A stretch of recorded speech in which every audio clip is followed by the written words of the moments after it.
കൂടുതൽ വാർത്തകളും വീഡിയോകളും കാണുവാനായി ലൈക്ക് ചെയ്തതിനു ശേഷം ചാനൽ സബ്സ്ക്രൈബ് ചെയ്ത് നിങ്ങളുടെ വിലപ്പെട്ട അഭിപ്രായം രേഖപ്പെടുത്തുക. ഉരുൾപൊട്ടി ഒഴുകി അമരുന്ന മൺകൂനകളും മരങ്ങളും പാറക്കല്ലുകളും, അതിനിടയ്ക്ക് നിലയ്ക്കാത്ത മനുഷ്യ നിലവിളികൾ. പുഞ്ചിരിമട്ടത്തെ മലമുകളിൽ നിന്ന് ആദ്യം പൊട്ടിയ ഉരുൾ മൺകൂനകളും കല്ലുകളും മരങ്ങളുമായി ആർത്തുലച്ച് വരുമ്പോൾ ജീവൻ രക്ഷിക്കുവാനായി അലറിക്കറിയുന്ന ആളുകളെ സ്വന്തം ജീവൻ പോലും നോക്കാതെ പലരെയും രക്ഷിക്കുന്ന തിരക്കിലായിരുന്നു ചൂരൽമലയുടെ പ്രജീഷ്. ഉറ്റവർ പലരും കുത്തിയലച്ചൊഴുകുന്ന മലവെള്ള പാച്ചിലിൽ ഒഴുകി അകലുമ്പോഴും മൺകൂനകൾക്കുള്ളിലേക്ക് ജീവശ്വാസത്തിനായി നിലവിളിച്ചുകൊണ്ട് എരിഞ്ഞമരുമ്പോഴും പലർക്കും രക്ഷപ്പെടുത്താൻ സാധിക്കാതെ ഹൃദയം പൊട്ടി കണ്ടു നിൽക്കുവാനേ സാധിക്കുന്നുള്ളൂ. എങ്കിലും ചൂരൽമലയുടെ പ്രജീഷ് നിലവിളി കേട്ട പല ദിശകളിലേക്കും ഓടി. ചെളിക്കൂമ്പാരത്തിൽ നിന്ന് പലരെയും രക്ഷിച്ചെടുത്തു.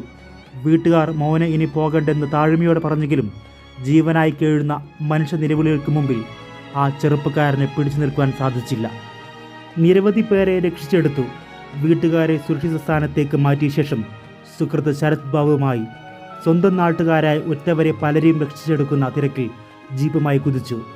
ചൂരൽമല പാലത്തിന് സമീപം എത്തിയെങ്കിലും ചൂരൽമലയെ ഉഴുതുമറച്ച പ്രകൃതിയുടെ സംഹാര താണ്ഡവത്തിൽ കുത്തിയൊലിച്ചൊഴുകിയ മലവെള്ളപ്പാച്ചലിൻ്റെ ആഴങ്ങളിലേക്ക് പ്രജീഷും സുഹൃത്ത് ശരത്തും ഒഴുകിയാകുന്നു.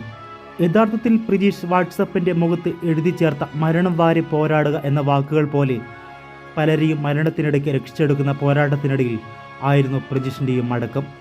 നാടിനും നാട്ടുകാർക്കും എന്നും വേണ്ടപ്പെട്ടവനാണ് പ്രജീഷ്. പുത്തുമലയിലെ ഉരുൾപൊട്ടലിൽ രക്ഷാപ്രവർത്തനത്തിനായി മുൻനിരയിൽ ഉണ്ടായിരുന്നു നാടിൻ്റെ നായകൻ. രണ്ട് പേരക്കുട്ടികളുണ്ട്. അതിലൊരുത്തൻ്റെ ഭയങ്കര കൂട്ടുകാരനാണ്. അവനോട് തലതലിച്ചാവുന്ന പോലെ കരയുന്നു. ഒന്നും കാണാൻ പറ്റിയില്ലല്ലോ അമ്മയെന്നുണ്ട്. അവർ പിരിയാൻ നേരത്തെ ഒരു ശവം കൊണ്ട് കിടത്തിയിട്ട് മൂന്നാൾ കൂടി ശവം കൊണ്ട് കിടത്തിയപ്പോൾ അമ്മ പറഞ്ഞ് അമ്മ വീട്ടിൽ ഒറ്റയ്ക്കല്ലേ, നീ വീട്ടിൽ പോയിക്കോ. അപ്പോൾ നമ്മൾ പ്രതീക്ഷേട്ടൻ പോകും, ഞാൻ വീട്ടിൽ പോയിക്കോളാം, പ്രതീക്ഷേട്ടൻ പോകുമെന്ന് പറഞ്ഞു ഞാൻ പോവാണ്, നീ എൻ്റെ വണ്ടി എടുത്ത് പോയിക്കോ എന്ന് പറഞ്ഞിട്ട് വണ്ടി എടുത്തിട്ട് പോയി. വണ്ടി എടുത്ത് പോകുന്നത് രാത്രി മുഴുവൻ ഞങ്ങൾ വിചാരിച്ചു പ്രതീക്ഷ ഉണ്ട്. അത് കൂട്ടുകാരും കൂടെ എവിടെയെങ്കിലും ഉണ്ടാവും വിചാരിച്ചു. പിന്നെ അവനോട് ചോദിച്ചപ്പോൾ അവൻ പറഞ്ഞു അമ്മ വീട്ടിൽ പോയിട്ടുണ്ട്, പ്രതീക്ഷ വീട്ടിൽ പോയിട്ടുണ്ട്. എന്നോട് പോകും സത്യം പറഞ്ഞിട്ടാണ് പോയത്. അമ്മ സമാധാനമായിട്ട് കിടന്നുറങ്ങുന്നത്. പിറ്റേ ദിവസം നേരം വിളിച്ചപ്പോൾ 1-2 കോൾ വന്നു. മേപ്പാടിക്കാരും ചെക്കന്മാരാണ്, എല്ലാവരും പരിചയക്കാരാണല്ലോ.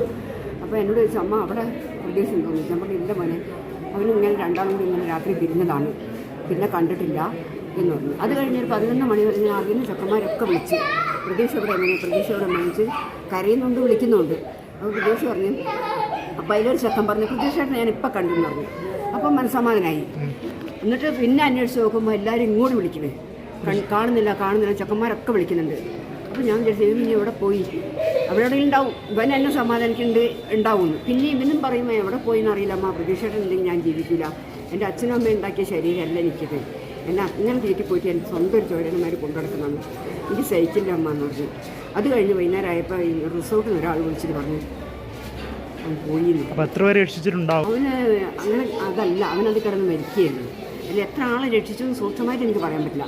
എന്തായാലും 10-30 ആളെ അവൻ രക്ഷിച്ചിരുന്നതാണ് എൻ്റെ ഉറപ്പ്. ഇവൻ പറഞ്ഞു 14 ആളെ വരെ ഞങ്ങൾ കൊണ്ട് കിടത്തിയിട്ടാണ് ഞാൻ പോകുന്നത്, അതിനുശേഷം ഏത് സമയത്ത് എന്താ സംഭവിച്ചത് എനിക്കറിയില്ലമ്മ എന്ന് പറയുന്നത് എൻ്റെ മോൻ. അത് കഴിഞ്ഞപ്പോൾ വന്ന് നോക്കുമ്പോൾ ഇവൻ തല ഇട്ടടിക്കുക. ഒരു കണക്കിന് പറഞ്ഞിട്ട് മോനെ പോയത് പോയി, നീ തല്ലല്ലേ, ഈ കട്ടൻ്റെ ഇതും ഇട്ടടിക്കുക, ഞാൻ മരിച്ചോട്ടെ എന്ന് പറഞ്ഞു. പ്രതീക്ഷ എന്ന് വെച്ചാൽ ഇപ്പം നമ്മൾ പറയുമ്പോൾ നമ്മളെപ്പറ്റി പറയല്ല, എൻ്റെ ചോരയല്ല, അവനെൻ്റെ ചോരയല്ല, എൻ്റെ മോൻ്റെ കൂട്ടുകാരന് മാത്രമേ ഉള്ളൂ. പക്ഷേ വീട്ടിൽ വന്നു കഴിഞ്ഞാൽ കാപ്പി വയ്ക്കാൻ നേരമില്ലല്ലോ മോനെ, ഒരു ഗ്ലാസ് വെള്ളം കുടിച്ചിട്ട് പോകുമെന്ന് പറഞ്ഞാൽ അവൻ പറയുന്നത് എന്താ പറയുക, അമ്മേ വേണ്ട അമ്മ ഗ്ലാസ് പച്ചവെള്ളം ഇട്ട് എനിക്ക് സമയമില്ല, ആ പച്ചവെള്ളം മേടിച്ച് എൻ്റെ കയ്യിലൊന്ന് പിടിച്ച് കുലുക്കിയിട്ട് അവൻ പോകുള്ളൂ. അങ്ങനത്തെ മോനെ എനിക്ക് താങ്ങാൻ കഴിയുന്നില്ല. പ്രജീഷിനെ കുറിച്ച് പറയാനാണെങ്കിൽ ആ നാട്ടിലെ അമ്മമാർക്ക് പോലും 100 നാവാണ്. അത്രയും വേണ്ടപ്പെട്ട ചൂരൽമലയുടെ ഹീറോയാണ് പ്രജീഷ്. സ്വന്തം ജീവൻ പോലും നോക്കാതെ പലരെയും രക്ഷിച്ചെടുത്തു. പ്രജീഷ് നൽകിയ ജീവനുമായി പലരും മേപ്പാടിയിലെ ക്യാമ്പുകളിൽ പ്രജീഷിനെ ദൈവതുല്യമായി കണ്ടു കഴിയുന്നു.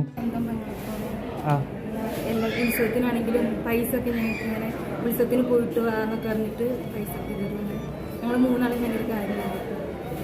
കണ്ണാടിപ്പുഴയുടെ ഓളങ്ങളിലേക്ക് പ്രജീഷ് ഒഴുകി അകന്നുവെങ്കിലും മരിക്കാത്ത ഓർമ്മകളുമായി പലരുടെയും മനസ്സിൽ പ്രജീഷ് ജീവിക്കും.